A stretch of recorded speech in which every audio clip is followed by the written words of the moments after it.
अस्सलाम वालेकुम व्यूअर्स, मेरा नाम हाफिज़ मोहम्मद बिलाल और आप देख रहे हैं मेरा यूट्यूब चैनल जी सच। तो आज हम पढ़ेंगे न्यूटन का मोशन का पहला कानून। तो इसकी स्टेटमेंट ये है कि अगर कोई जिस्म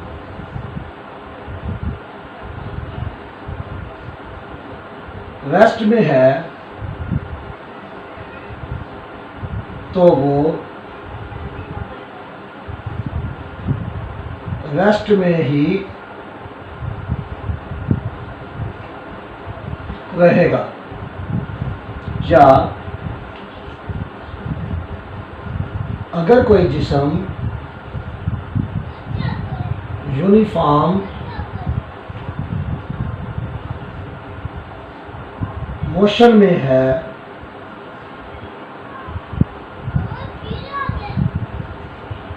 तो वो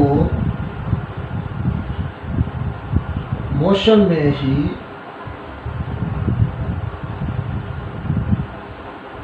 रहेगा जब तक के उस पर कोई फोर्स अमल ना करे। तो स्टेटमेंट हमें दो ही शब्द आ रहा है इसके। पहला ये है कि अगर कोई जिस्म रेस्ट में है तो रेस्ट में रहेगा। कब तक रेस्ट में रहेगा? जब तक उस पर कोई भी फोर्स अमल नहीं करे। जैसा कि देखिए कि एक मेज़ है, उसके ऊपर एक किताब पड़ी हुई, तो जब तक कोई फोर्स अमल नहीं करेगी वो किताब वहीं पड़ी रहेगी, रेस्ट में रहेगी। तो ये इसका पहला हिस्सा। दूसरा हिस्सा इसका ये है, अगर कोई जिस्म यूनिफॉर्म वेलोसिटी से हरकत कर रहा है तो वो यूनिफॉर्म वेलोसिटी से ही हरकत करता रहेगा जब तक के कोई फोर्स अमल ना करे। मसलन एक गेंद है, हम उसको किसी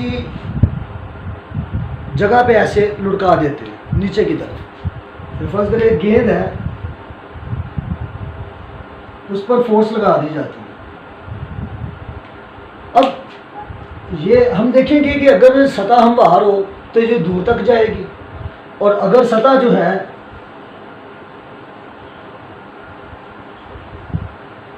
वो खुरदरी है तो ये जल्दी रुक जाएगी। अब कानून के मुताबिक इसको रुकना नहीं चाहिए, ये दूर तक जाएगी, ये जल्दी रुक जाएगी। अब ये रुक क्यों रही है? क्योंकि हमवार सतह की फ्रिक्शन कम होगी। ये जो फ्रिक्शन की फोर्स है वो वही फोर्स है जो अमल कर रही है। शर्त ये थी कि अमल ना करे तो फिर ये मोशन में ही रहेगा। लेकिन यहाँ पर जब हम किसी गेंद को लुढ़काते हैं तो हमवार सतह पर भी वो रुक जाती है थोड़ी देर के बाद, और खुरदरी सतह पर ना हमवार। तो हमवार पर इसलिए रुक जाती है, देर से रुकती है इसलिए कि इसकी फ्रिक्शन कम होती है, और खुरदरी पर जल्दी रुक जाती है क्योंकि उसकी फ्रिक्शन ज़्यादा होती है। अगर इस फ्रिक्शन को नज़रअंदाज कर दिया जाए, समझ लें कि फ्रिक्शन नहीं है, तो फिर यह गेंद कभी भी रुकेगी नहीं, ये क़यामत तक चलती रहे। ऐसे ही ये दूसरा हिस्सा हो गया। तो दोनों सूरतें वाज़ेह हो गई कि कोई जिस्म रेस्ट में है तो वो रेस्ट में रहेगा। कब तक रेस्ट में रहेगा? जब तक हम उस पर कोई फोर्स अमल नहीं करती। इसकी बहुत सारी मिसालें हम ले सकते हैं। घर में बहुत सारी चीज़ें हैं जो रखी होती हैं और उनको अगर ना हिलाया जाए तो वो कभी भी अपनी जगह नहीं छोड़ती। ये पहला हिस्सा दुरुस्त है। ऐसा कभी भी नहीं होता कि जो बेजान चीज़ें हैं वो खुद ब खुद ही हरकत करना शुरू कर दें, ऐसा नहीं होगा। जब उन पर कोई फोर्स अमल करेंगे तब वो हरकत में आएंगी, वगरना वो रेस्ट में ही रहेंगी। ये इसका पहला हिस्सा। और इसी तरह अगर कोई जिस्म मोशन में है तो वो मोशन में रहेगा। कब तक मोशन में रहेगा? जब तक उस पर कोई फोर्स अमल ना करे। दूसरा इसका न्यूटन का जो मोशन का पहला कानून है, इसका तल्लुक इनर्शिया के कानून से भी है। तो सवाल है कि पहला कानून और इनर्शिया का आपस में क्या ताल्लुक है।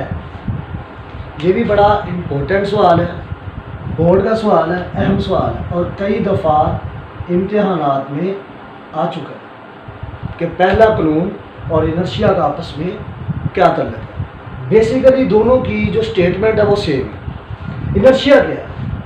इनर्शिया किसी भी चीज़ की रेस्ट या मोशन में तब्दीली के खिलाफ मुज़ाहमत है।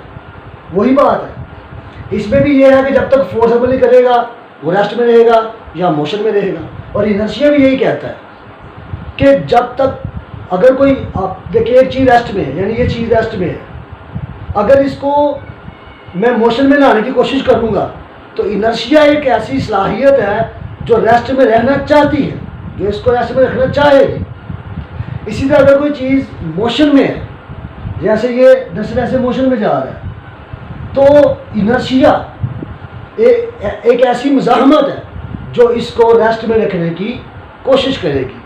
तो दोनों सूरतों में हम देख रहे हैं कि मोशन की पहले कानून की और इनर्शिया के कानून की बिल्कुल सेम स्टेटमेंट है। दोनों एक ही काम कर रहे हैं। वो भी यही कर रहा है कि जो रेस्ट में है वो रेस्ट में रहेगा। इनर्शिया भी यही चाहता है कि जो रेस्ट में है वो उसको रेस्ट में ही रखना चाहता है। उसमें भी यही है कि जो चीज़ मोशन में है वो मोशन में रहेगी जब तक फोर्स अमल ना करे।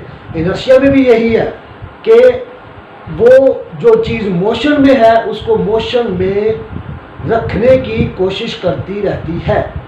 अगर कोई फोर्स अमल करती भी है उसको रेस्ट में लेने के लिए, लेकिन वो मुज़ाहमत करेगी कि नहीं मैंने मोशन में ही रहना है। तो ये था जी आज का न्यूटन का मोशन का पहला कानून, और साथ में हमने ये जो इनर्शिया और पहले कानून का आपस में क्या ताल्लुक है। तो अल्लाह हाफिज़।